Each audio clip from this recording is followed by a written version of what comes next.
Magandang gabi, Luzon, Visayas, Mindanao. Kung may tanong kayo sa batas, sagot namin yan. Ang problema niyong legal, ating solusyonan na may kasama pang saya, papremyo at pag-asa. Lahat ng yan sa Cayetano in Action with Boy Abunda. Maraming salamat po sa Cayetano in Action with Boy Abunda dahil sa tulong po nila napag-ayos po ang problema namin mga pamilya. Lahat sinusolusyonan, agad ina-aksyonan. Sa Cayetano in Action with Boy Abunda. Huwag magpapi, alamin ang batas. Kung may legal na kaalaman, may laban tayo patas. Huwag magpapapi, doon tayo sa tama. Dahil sa batas, wala tayong kawala. Cayetano Action agad.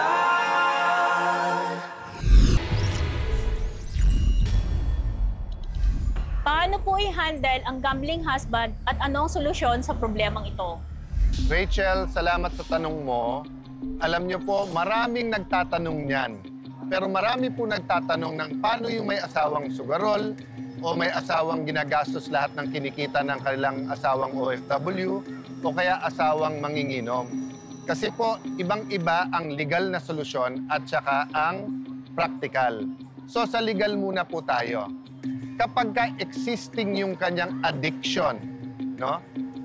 At the time of marriage or before marriage, pwede natin i-argue yan ay psychological incapacity para i-annul ang marriage.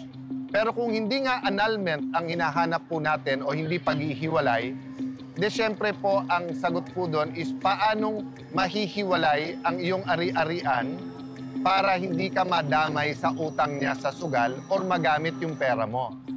Ang maganda po ay nasa batas na yung utang na nanggagaling sa sugal o game of chance, hindi pwede i-charge sa'yo. So kung magkakaroon siya ng malaking utang dahil sa sugal, hindi to pwedeng singilin sa'yo. Pero problema, siyempre kung may ipon kayo, may pera kayo sa bangko, may napundar kayong bahay, nabenta to, at hindi mo alam, hindi mo na basta mahahabol. Pero alam naman po natin na sagrado ang kasal. At ang tingin ko kaya ka nagtatanong because you want the marriage to work, no? So let me tell you a few steps na tingin kong makakatulong. First, kailangan ma-realize ng asawa mo na meron siyang addiction. Second step, pag naamin niya na may problema, get help, di ba? So kung kaya niyang tumigil mag-isa, ibig sabihin usap-usap, huwag na siya ilapit sa nagsusugal, di masusolusyonan to kaagad. Pero kung hindi, sometimes you need professional help. At last and not the least, kung alam mong isusugal niya lang yung pera, huwag mo nang ibigay sa kanya. Ikaw na muna mag-manage ng pera habang may problema siya sa sugal. Mga problema sa loob at labas ng bahay ating bibigyan ng kasagutan. Bahay at lupang nakasanla na, isinanla pa ulit sa iba.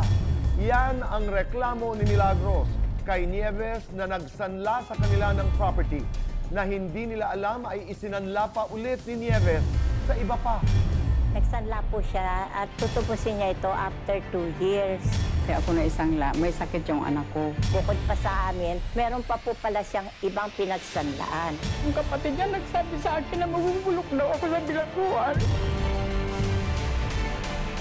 May umutang, dala ng pangangailangan, kinapos.